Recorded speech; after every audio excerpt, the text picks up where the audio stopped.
Today I'm going to show you how to stitch a satin stitch. There are a few different techniques and ways to do this. This is just the basic how to stitch. So I prefer to start in the middle, but you can start on either side and work down or whatever, but I like to start in the middle and then work one way and then come back and work the other. I find that that gives me the best results.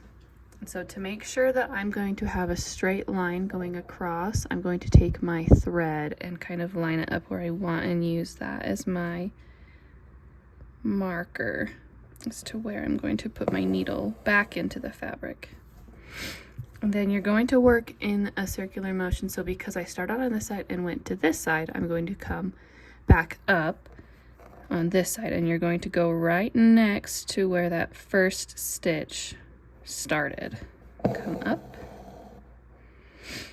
and then you're going to bring your needle to the other side where the stitch ended and place it right next to it. Now you can use any amount of strands that you feel comfortable. I tend to use 3 strands.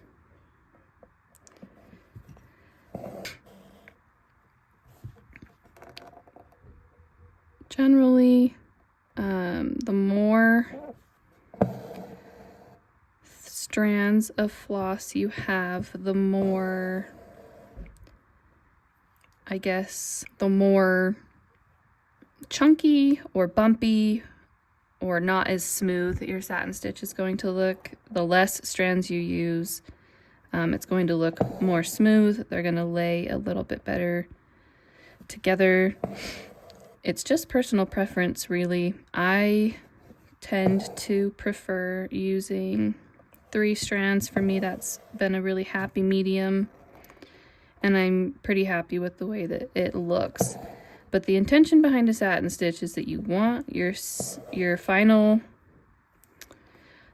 product, I guess, to look like smooth like satin.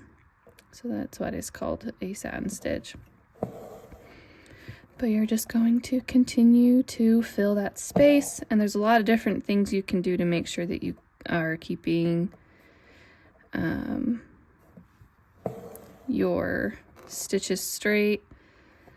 Like if I were to make a stitch up here and come across, I'm actually going to guide it right about there, and then continue to fill that space. That gives me like a guide, and it's going to help keep all my stitches in this area straight. You could also, instead of stitching, draw a line. So I'll show you down here, a guideline right here and another guideline here, and that will help keep your stitches straight as you continue working down that way. But it's personal preference. Whatever helps you to stitch a flawless satin stitch is the correct method for you.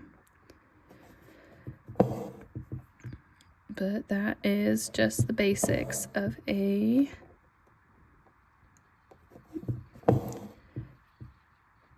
basic satin stitch.